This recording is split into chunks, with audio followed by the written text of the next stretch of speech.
We get into our lesson for today. I just want to go over your grading policy. So I've started grading work. Most of your grade is coming from your exit tickets. So we haven't had any checkpoints. We'll have our first checkpoint probably, if not the end of next week, the beginning of the week after that. In your exit tickets. So that means that when I assign exit tickets, you need to complete them because they're going to be graded, and that takes up most of your grade. So if we had a full pie, your exit tickets is most of the pie. That's what most of your grades are going to be. So it's important that when I get to the exit tickets that you start the exit ticket right away, because once the time is up, whatever you have up there is what your grade is going to be based on. The second portion, which is a smaller sliver of your grade, is classwork. So when we are in live sessions and I'm asking you to answer questions in the response box, that's being graded. When we are in live sessions and I'm calling on people, when I'm actually writing on the chart paper or I'm asking you questions, that's part of your grade as well. So if you're not responding, if you're not answering any questions, if you don't respond when I call your name, even if your camera is off, that's going to be deducted from your grade. So even though your camera's off, you still should be participating. You still should be answering. You should be responding in the small box. If your Pear Deck is not working, put it in the chat, because that lets me know that you're there and not off in La La Land somewhere or up in your room doing something different and just signing on. And it also helps you stay focused. And then the last one is your async work. So when I post async work onto Google Classroom, you should be doing that. That's part of your grade. If I check your async work and I don't see your name on the async work and I don't see any responses from you, you don't get any credit. So that means that's a 0. And even though it's 10%, that 10% can pull your grade down a lot if you're not doing the work. Do I have any questions about how your work is being graded, what your report card is going to be mostly focused on?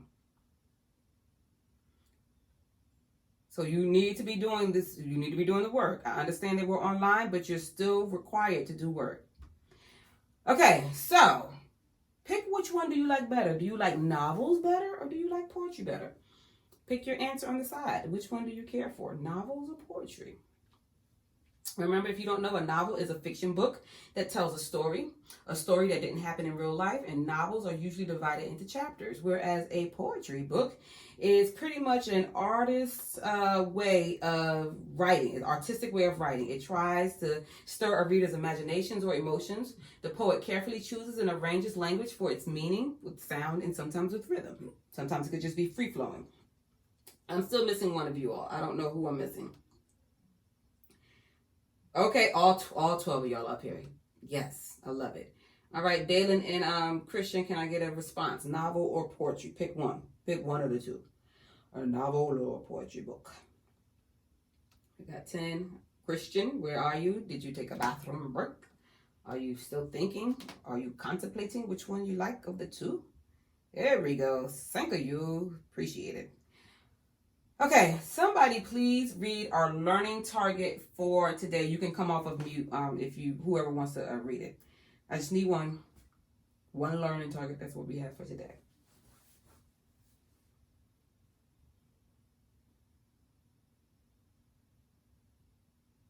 One, please. Somebody.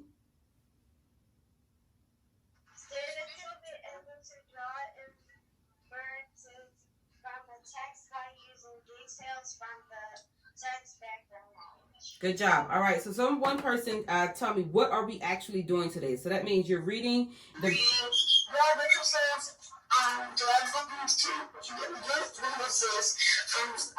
the key by using details from the text and background knowledge. All right. Thank you. Woo, thank you. All right, so we are drawing inferences from a text by using details from the text and background, using background knowledge. Today, as you are doing your questions and responses, as well as the exit tickets, you're trying to be successful. And the only way that you can be successful is if you follow these criteria for success. So 1, draw an inference based on the text evidence from what you've read in the poems. Then 2, you have to make sure that you are using accurate evidence. So accurate evidence means it's not something that you got from another book. It's not something that you're making up. And it's not something in the poem that has nothing to do with the question. 3, you want to make sure that you use background knowledge. And when we say background knowledge, basically things that you know about this particular topic or event. And then choosing the strongest evidence. So you're going to get evidence, but you want to make sure that you choose the strongest evidence to support your inference or your answer.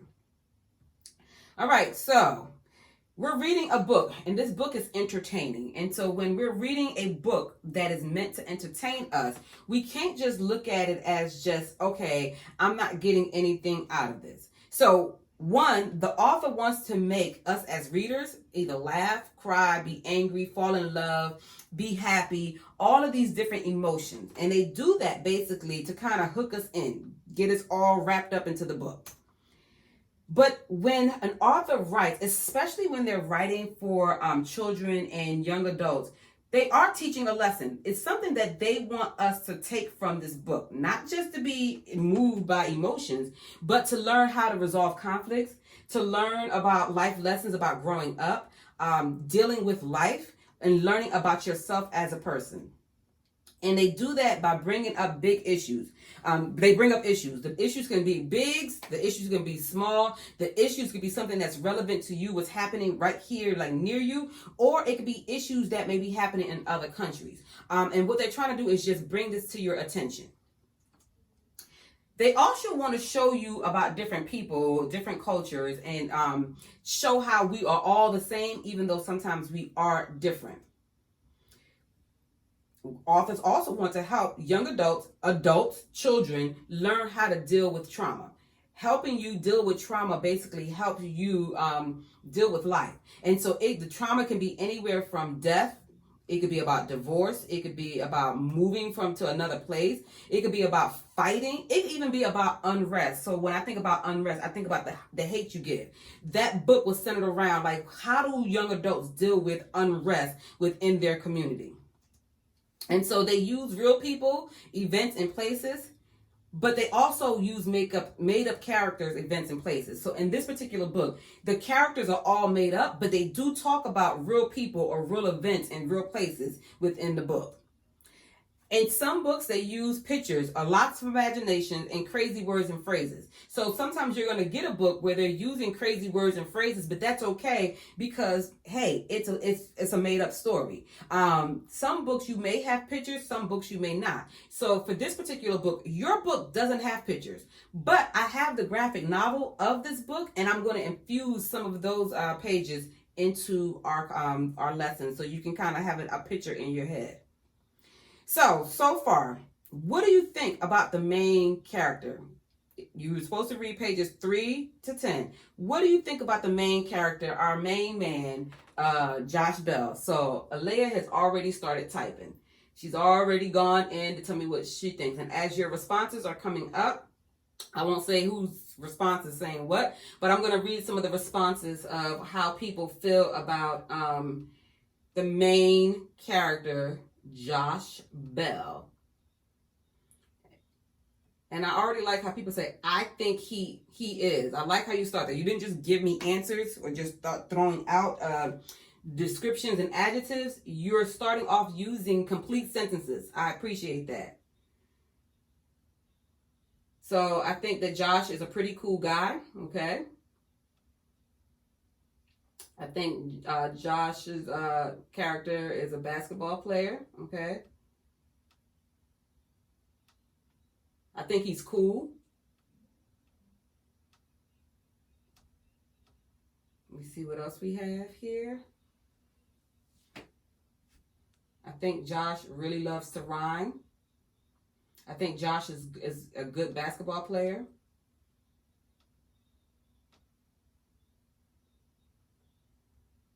See what else we have here. I think Josh is cool and funny.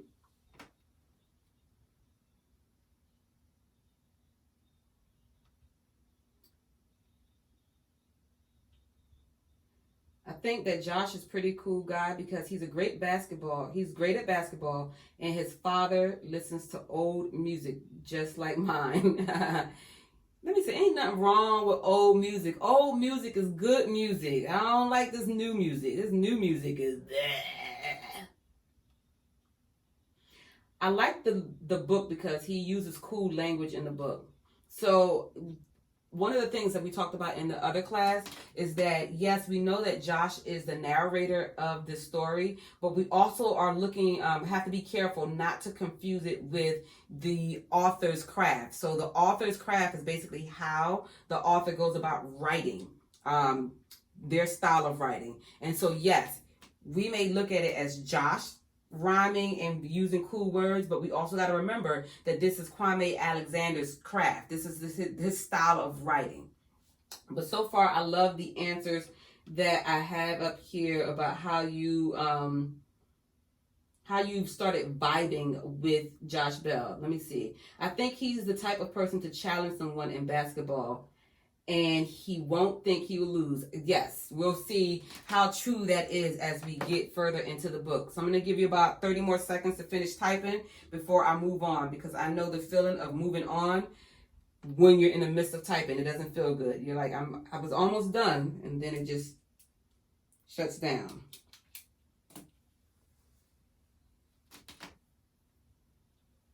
$15 more seconds.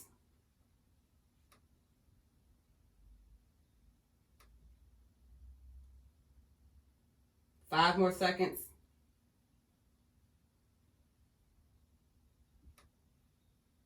And I'm moving on.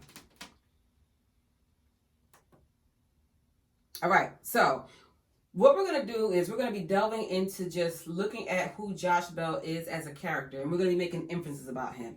And what you should be doing as a reader, as you are trying to get to know who Josh is so you can make an inference about him, is paying attention to his physical traits and his personal traits. So his physical traits are basically how he looks. How does what are the descriptions that you are seeing about him in the text? Are they talking about the hair, their face, body, clothes? Pay attention to all of that. We may not think that that's important, but it is, because the way we look makes us act a certain way. So I know for me, and this is as a female, like when I was younger and I would go out and my mom would put my hair in ponytails, like I would act like invisible, because I didn't want nobody to see me have ponytails, especially when I was in 5th, 6th grade. But when my mom went and got my hair done and let me get some braids, or she went and flattened my hair and I had it like it was, I would act like a whole new person walking around. You couldn't tell me. And she would tell me, I would put your hair back in ponytails, because my whole personality changed because my hair was a certain way. Same thing in regards to just boys. Like, you just think about when you get a fresh new pair of sneakers or a fresh new outfit, you act totally different. And as a teacher, I've seen how you all act when you have your uniforms on in school and how you act when you get the dress down. Y'all are totally different people. So the way somebody looks, their clothes, all of that stuff kind of affects how they act, on a day-to-day basis. And then we look at personal traits, and that's how they act. Like, who are they? What's their character made of? What motivates them? What are some things that are important to them? What are some things, that we see is a habit of theirs? So you're looking at how they feel. You're looking at what they think about. You're looking at what they say. You're looking at what they do. And you're looking at those things that kind of motivates them to do good or bad things. So these are all the things that we're going to pay attention to as we read more about Josh and the people that's around him. So as I said before, we know that Josh Bell is the main character and he's the narrator. So he's the one that is telling the story. What happens to Josh at the beginning of the story that he talks about at least for about 2 or 3 of the poems? What happens to him at the beginning? So when I say at the beginning, if you have your book with you, you can look at pages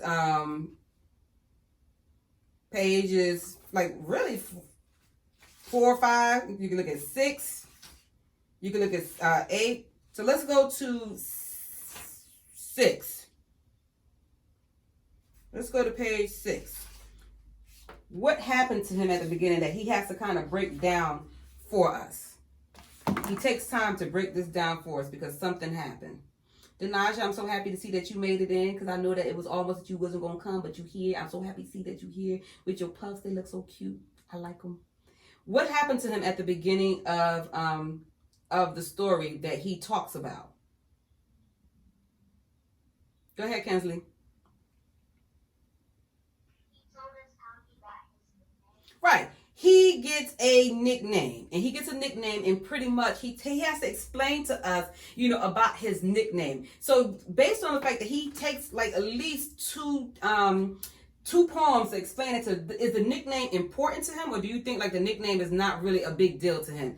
Based on the fact that he takes two poems to explain it to us. What do we think? Is it important to him or is it not important to him? Go ahead, Javen.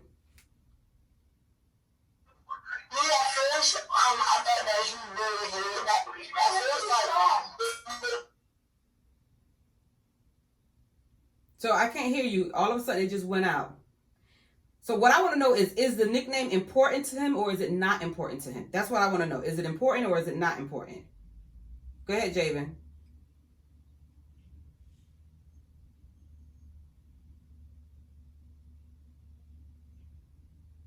Can somebody answer for Javen because he froze? Do you think that the nickname is important to him or not important to him? Go ahead, Alea. Oh, go ahead, Javen. What were you gonna say? I think at first that she really hated that nickname for the girls by it. And that's when he decided to do that, but he decided to restore it. He decided to pile it. Okay. So basically it's important to him. So how does he Philip, what do you think? Why does he talk about basketball so much? Somebody tell me, why do you think he talks about basketball so much?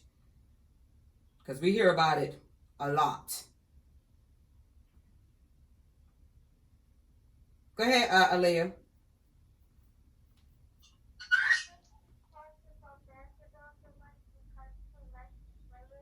Because he really likes to play it, right? Like this is his jam. It's what makes him. So we start off and we look at Josh Bell on pages 4 and 5. How many stanzas is in this particular poem? Put on the side. Put it in the response box. How many stanzas do you think? So this is like a quiz to see, are you able to determine what's a stanza? Oh. Look at that, Kensley. Kensley up here on that 5th grade tip. She is writing out a full sentence. There are 4 stanzas. If you just put the number in, that's fine. But Kensley is already thinking on that 6th grade mode. She's trying to start off by being scholarly with a full sentence.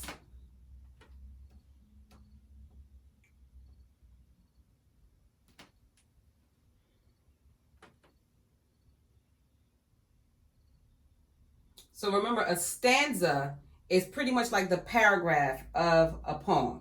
So we see it starts off with is my name and ends with Paul. That's one stanza.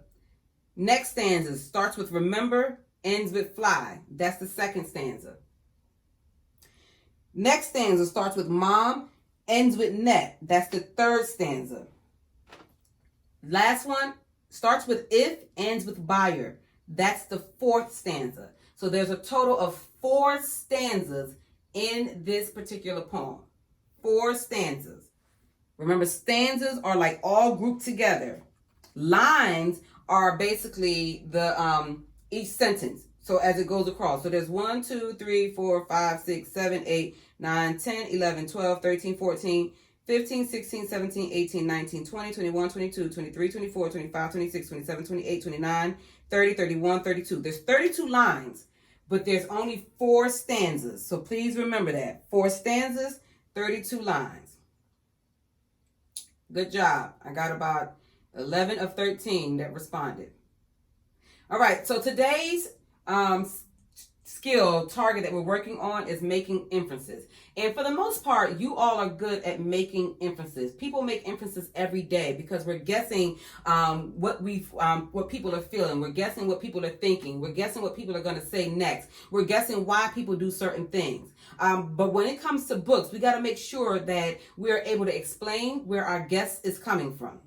So our guess comes from what we see in the book, which is the text, as well as what we already know just about people, life experience, things that we've seen in other books. So we got to basically look at the question that's being asked of us, especially when we're making an inference. We can't just make an inference just out the blue. It's a question that's usually asked of us. So we got to focus on that question before we go ahead and make our inference. And the inference that we're trying to draw today is, how is Josh and his dad different from one another? So we're going to try to figure out, how are Josh and his dad different from one another? So I'm going to ask you, Denasia, can you read Josh Bell for us? Read the poem. Do you have your book? Like you acting like an old woman who need glasses. Do you have your book with you, Denasia? Yes. So open up your book to page 4 and read it from the book. Okay. Make sure you're loud so that everybody can hear you once you come off of mute.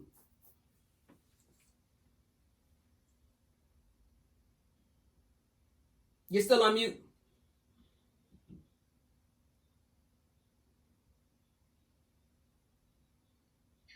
All right, start from the beginning. Josh Bell is my name, but filthy McNasty is my claim to fame.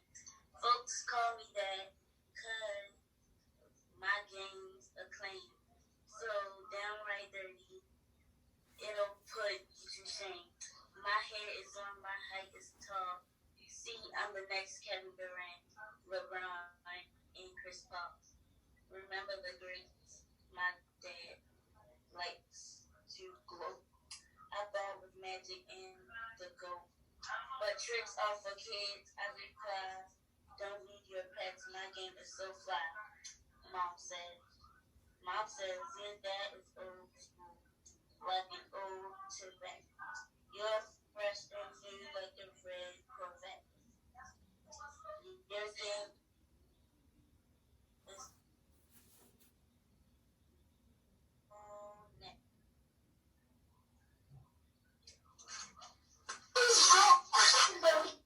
She said she cut out where she says, "You're fresh and new like a red Corvette. Your game so sweet, it's a crepe Suzette. Each time you play, it's all net." Go ahead, continue, Denasia. Page 5.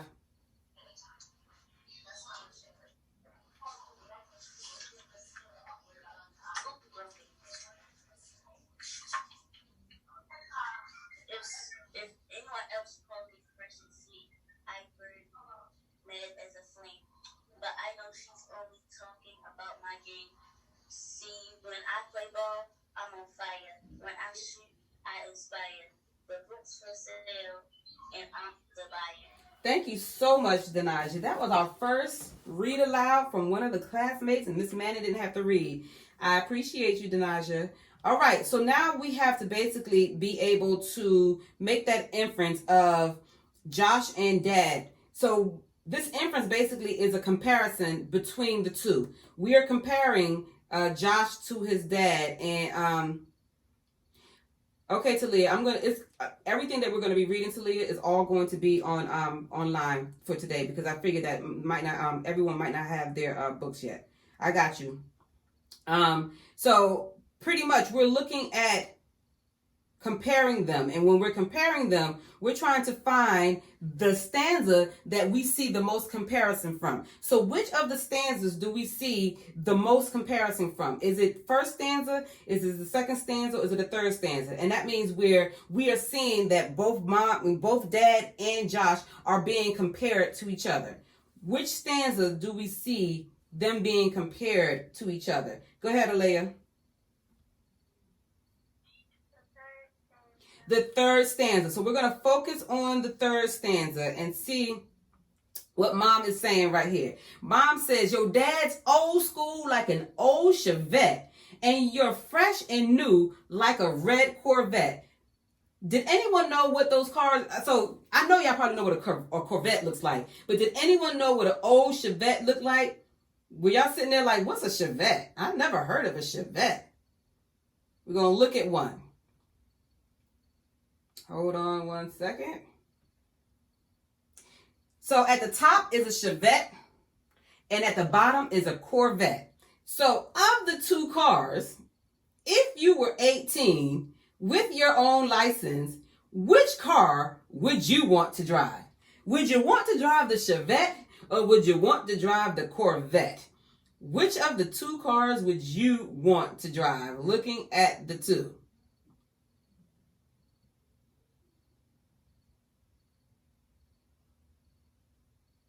I'm going to call on Dalen. Dalen, which car would you want to drive of the two? The Chevette or the Corvette?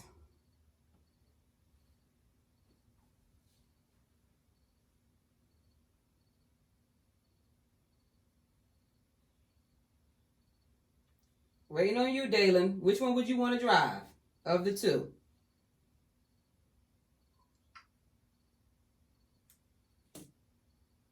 You didn't come off of mute. Come off of mute and tell me.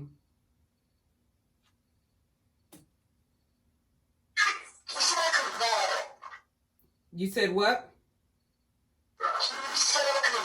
Okay. What about you, Nathaniel? Which car would you want to drive if you had the choice of driving one of the two? Where did it go? Hold on. The Corvette? Yes. So basically, we're looking, I went too far. We're looking at what mom is comparing. She's comparing basically an old car to a newer car. And so when we think about old and new, we always say old school versus new school. So even like old school rap versus new school rap. We look at styles of clothes, old styles versus new styles. So mom said, your dad is old school like an old Chevette. Now what you all don't know and understand is back in the day when dad was driving, this Chevette was like a Corvette back then. If you had a Chevette back then, you were considered being cool. If you had a Chevette now, no, you wouldn't be considered cool. You would be considered cool if you had a Corvette. But let's say years from now when Josh is older and he has a son and the Corvette may be looking like the Chevette and it might be a brand new car that looks hotter than the Corvette. And that's just the way life is. So I take what I know about her comparing him to an older car versus a newer car. And basically what I'm thinking about is that she's saying that, dad is old school cool, but you're new school cool. Like your dad is the old school. What he does is all based on what he used to do. Whereas you're doing the things that are current right now, what people think is cool right now.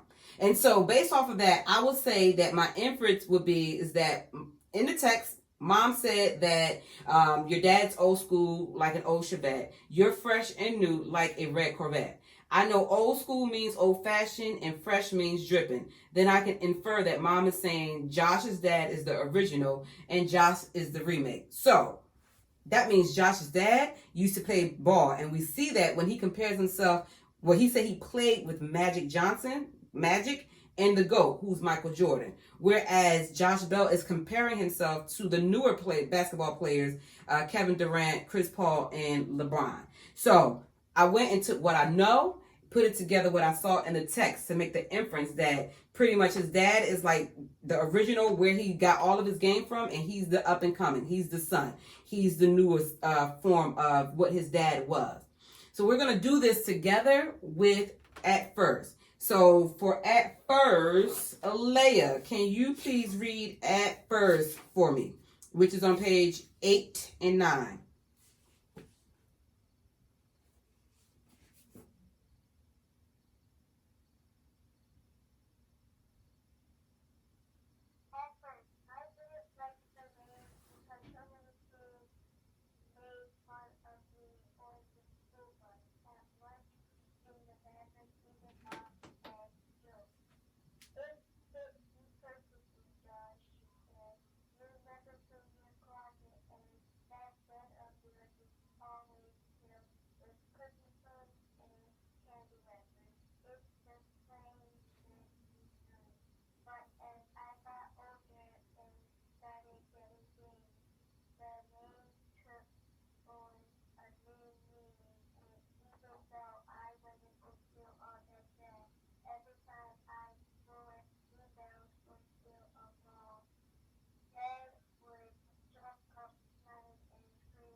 Thank you, Alea. So our question that we're going to answer is, we're going to make an inference about how Josh's feelings have changed about his nickname and why. So at the beginning, how did he feel about his nickname based on what's stated in the text? How did he originally feel about his nickname? Go ahead, Kensley. Hold on, Nathaniel was talking. Go ahead, Nathaniel. What'd you say? My bad, I didn't mean to turn my mic on. Okay. Go ahead, Kensley.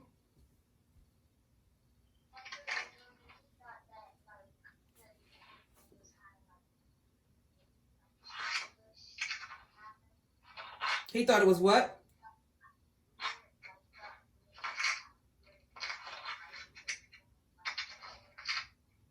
Right. So he wasn't too kind for it. He thought it was weird. From the text, what made him think that it was weird, or that he made him not like it based off of what was said in the text? What made him not like it, or what made him think that it was weird? Looking back at the text. Go ahead, Alea.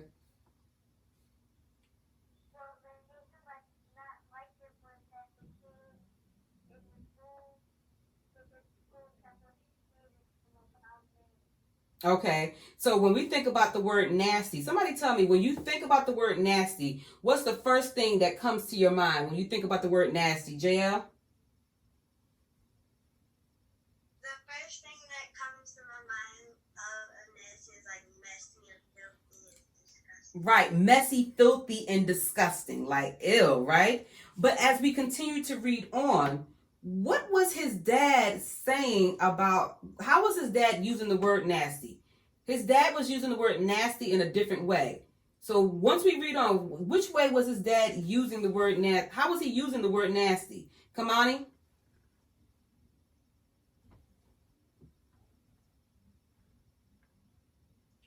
I think nasty could also mean, when it comes first to mind, not clean or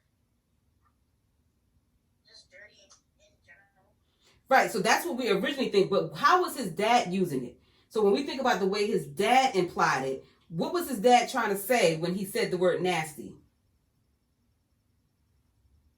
I want Kamani to finish up with that.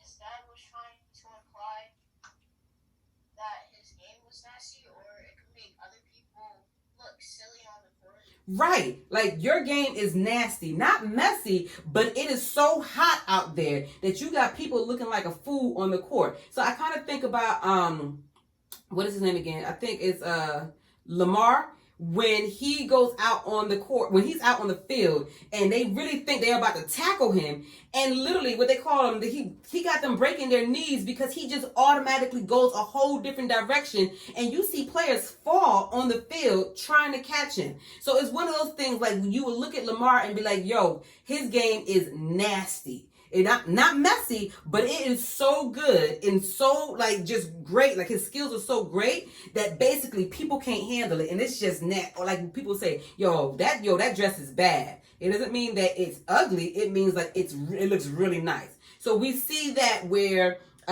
we can imply that he changed his feelings about his nickname because he saw that it was something positive. His dad was saying it in a positive way and not in a negative way as he had first took it on. So I know that some of you all started typing it in, but this is the one that we did together. The next one you're going to do on your own. So here we go. In Filthy McNasty, Josh comes across as very arrogant. Which details from the poem support this? Somebody tell me first, what does the word arrogant mean? What does the word arrogant mean? Because I know the last class did not know. They weren't really familiar with it. Go ahead, Javen.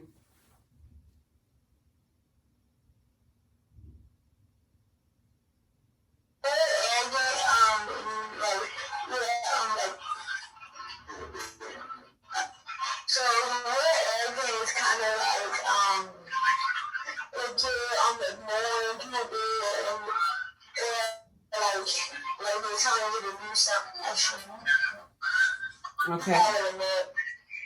Okay. Somebody else? What do you think the word arrogant means? Somebody else? Because it's not necessarily like telling somebody what to do. Somebody else, what do you think the word arrogant means?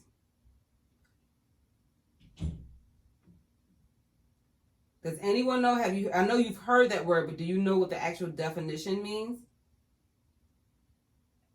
I think the definition is like somebody basically exaggerated over something. People who are arrogant can sometimes exaggerate. So when you think about arrogance, think about people how you always say it has a big head, meaning they're cocky. They think it's all about them. They think they're so fly. They think they're so great. And usually people are called arrogant is if they go and compliment and brag about themselves, and not just because it's not like somebody's bragging about them, but they're bragging about themselves. They're saying all of these things about themselves. So when we think about arrogance, another definition could be cocky, or somebody who has a big head, or somebody who thinks that they're all of that. So what you're going to do right now is you're going to say, like somebody made the inference that in Filthy McNasty that he comes across as being very arrogant. What I want you to do is I want you to pick quotes or details from Filthy McNasty and answer how is he coming across as arrogant. What details from this poem supports that he's arrogant? So I'm going to give you about 3 minutes to answer this.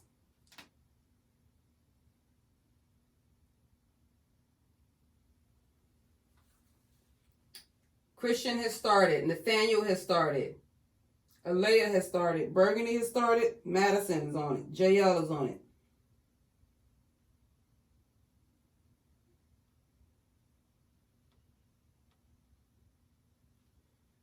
Kamani has got up there. Thank you. Kensley is up there. Denaja, Dalen, and Talia. Let's get on it, babes.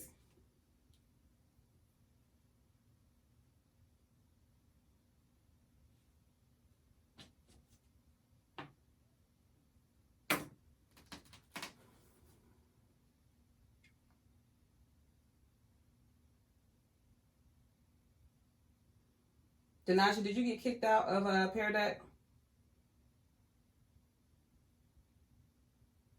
Yeah, because it's not coming up that you're responding. That's why I asked. I can see you, and I see you typing, but it's not coming up that you're responding.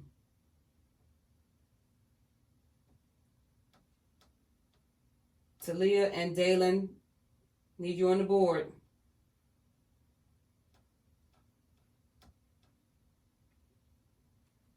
Thank you all.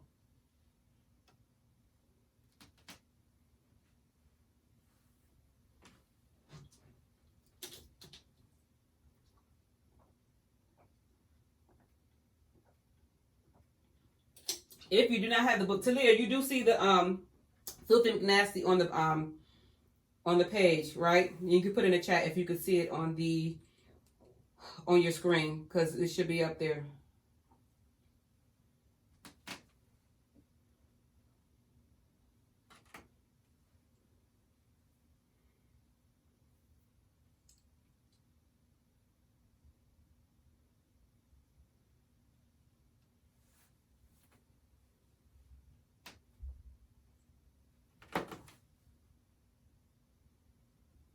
You have about 2 minutes left.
A little over 1 minute left.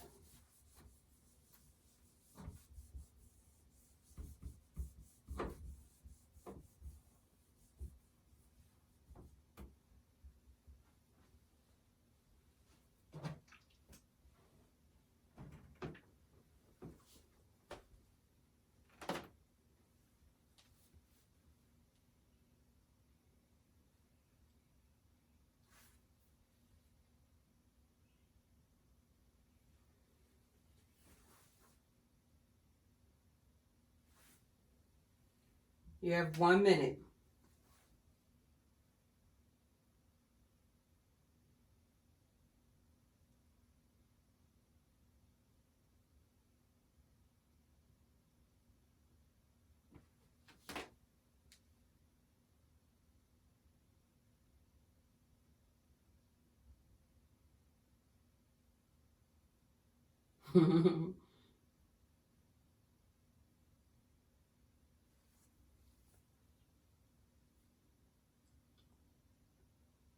About 30 seconds left.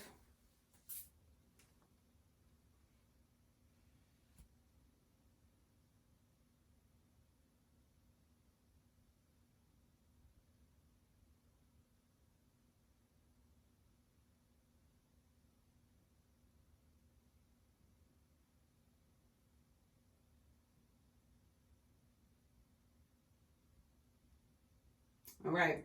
So I'm going to read some examples of students who, one, when they responded, like restated the question, answered the question, and improved with their with text evidence.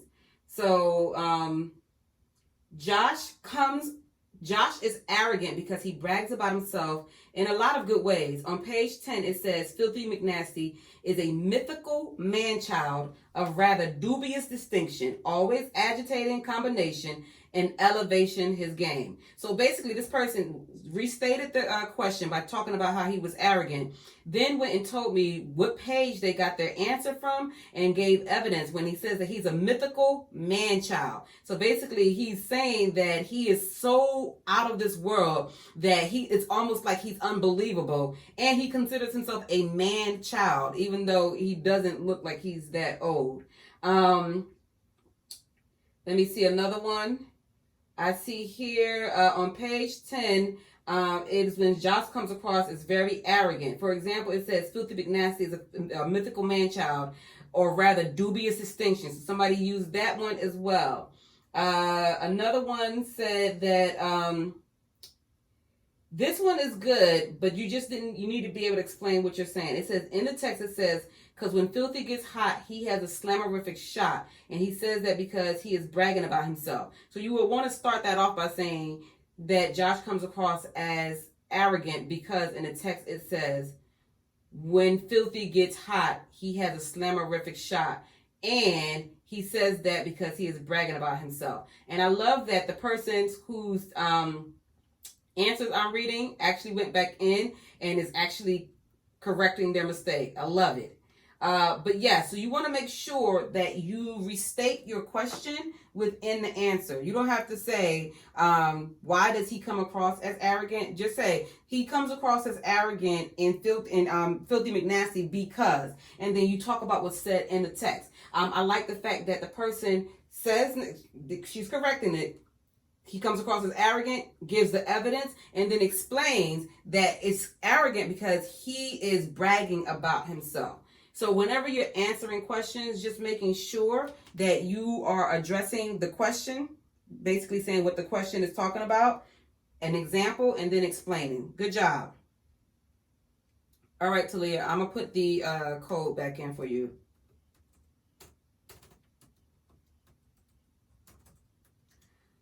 All right.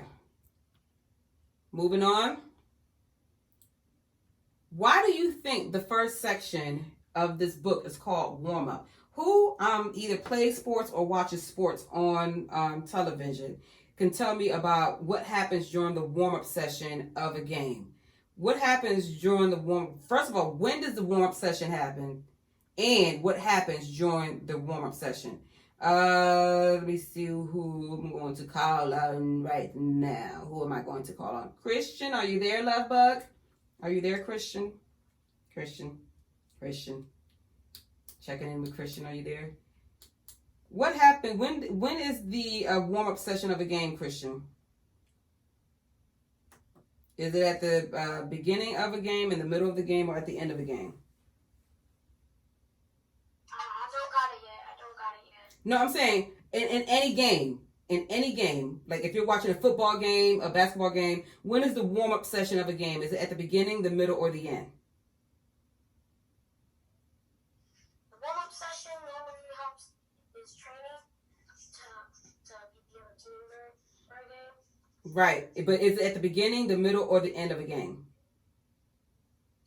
It's mainly at the beginning and the middle. Right. So it's at the beginning of the game, and then let's say, for example, like once you've had your halftime, they may start warming up again. And it's a way for them to warm up their muscles, to get their muscles stretched out and ready for the arduous pressure that they're about to put on their body. So it's at the beginning of a game. And as Christian said, it's kind of getting the other teams kind of ready for what they're about to do, ready to play, to get their muscles all relaxed and whatnot so that they can work hard. So why do you think that Kwame Alexander called this section of the book warm up? So why did Kwame Alexander name this section of the book warm up? So that's what you're answering right now. Why did Kwame Alexander name this section of the book? So you don't know for sure. You're going to have to guess based off of what you know and based off of what we've read so far, the type of poems we've read so far. Why do you think Kwame Alexander called this portion of the book warm up?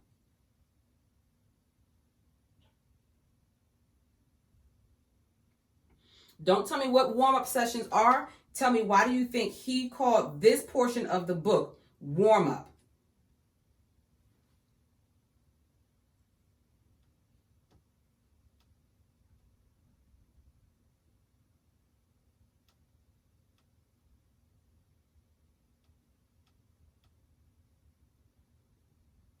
Javen, Kamani, Kensley, Denasia, let's go get started.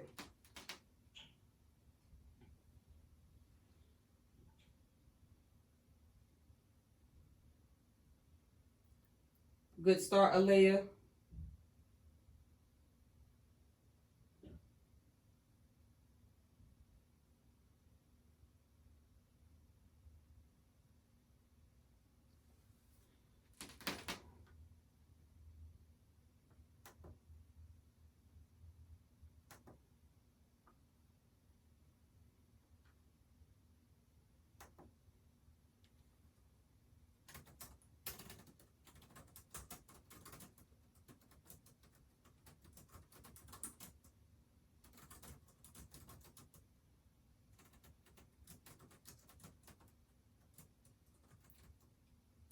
Nathaniel, check your chat.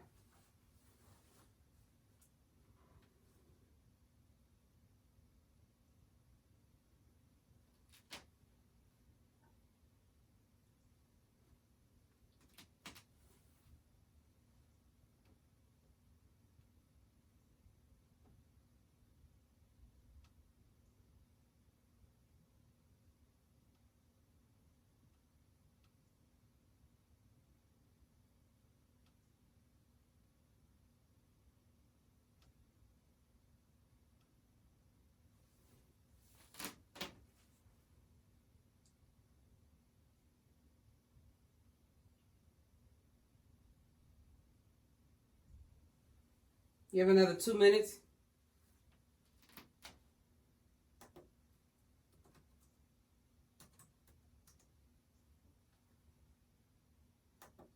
Nathaniel, that wasn't for you. Sorry.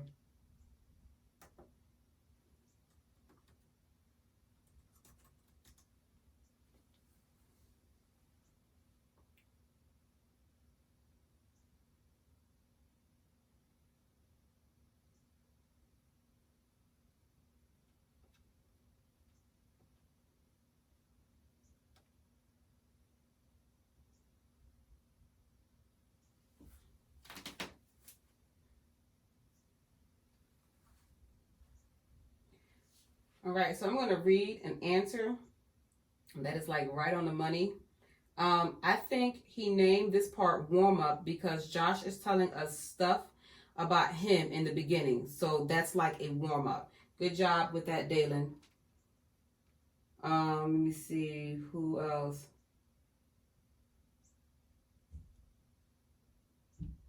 Thank you, Nathaniel, because he have them. You can tell about himself, so we're learning about him.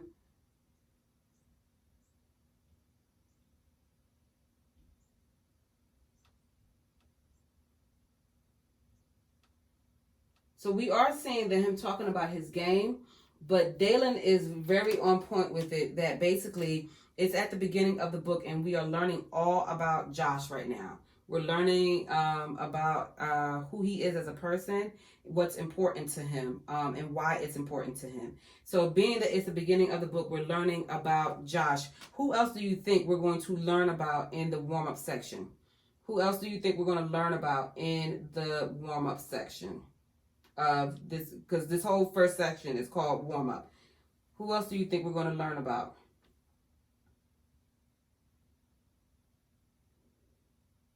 Let me see. I'm going to call on Britlin. Britlin, who else do you think we're going to learn about in the warm-up section besides Josh?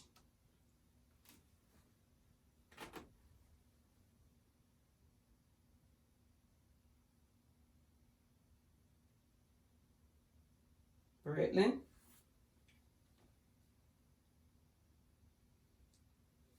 Burgundy, can you help us? Who else do you think we're going to learn about during the warm-up section? During the first few poems.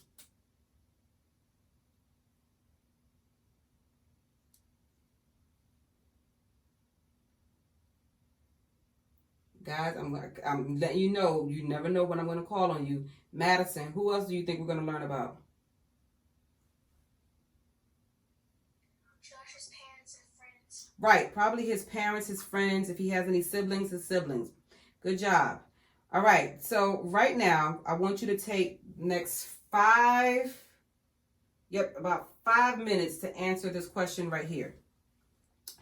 Draw one inference about Josh and how he views himself from the poems that we read from pages 3 to 10 of the crossover. Support it with details from the text and what you know. So you're going to tell me, how do he view himself? How does he see himself, as a person, as a player, right now, probably like even as a son a little bit, and use evidence from what you've read in the text and what you know so far about what we've talked about, just as a person, like people, when people think of you in a certain way.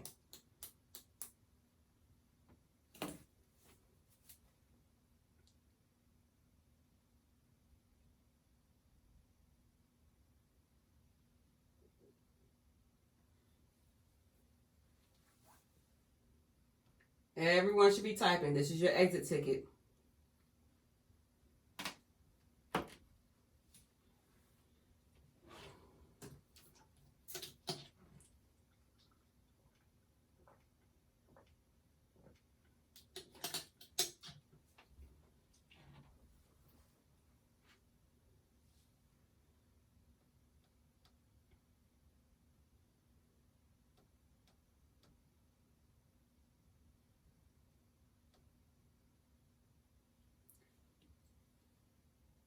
Jaden, Nathaniel, and Dalen, when you come back, we are working on our exit ticket right now. If you are back, we are working on our exit ticket. You have about 4 minutes. The exit ticket is basically, you're making an inference. You're guessing, how does Josh view himself? How does he see himself? What does he think about himself? And use evidence from the poems that we've just read about how he sees himself.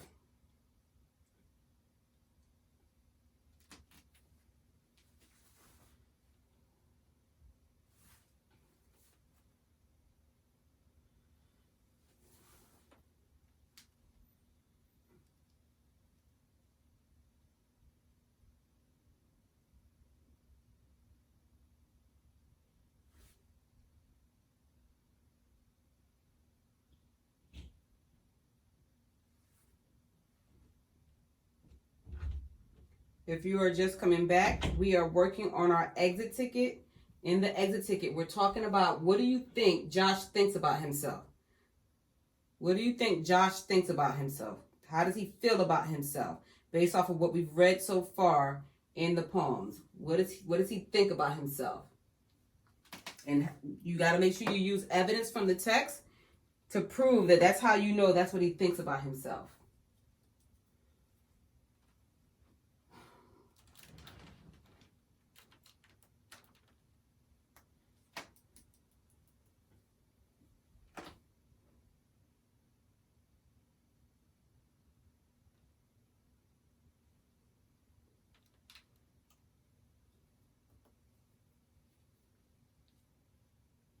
You have about 3 minutes left.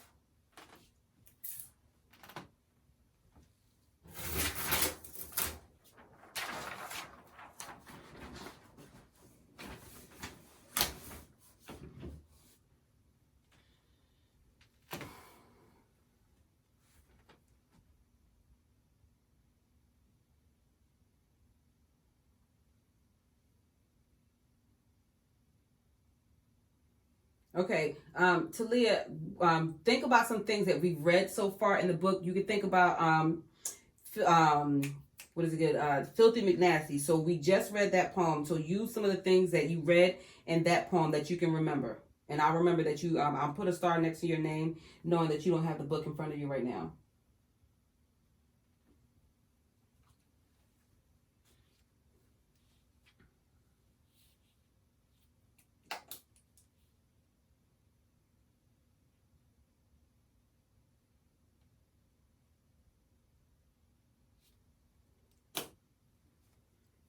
You have about almost a minute and 45 seconds left.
About 30 seconds.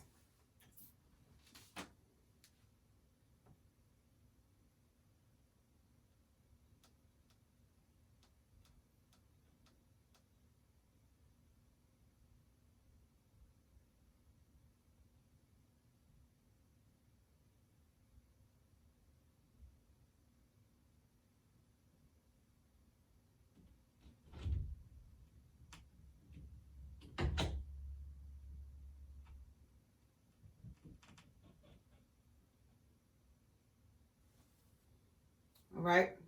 Those of you who are still typing, you're going to have about 30 more seconds to type. Those of you who are done, come off of mute and tell me, what have we learned about Josh so far?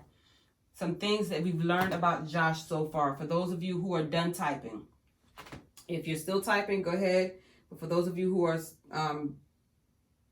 who are done, let me know, what have we learned about Josh so far? Go ahead, Leah.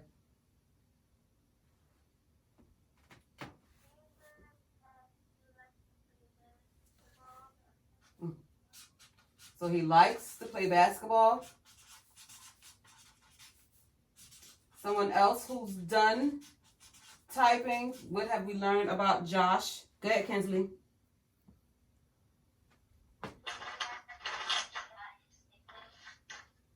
Learned about his nickname.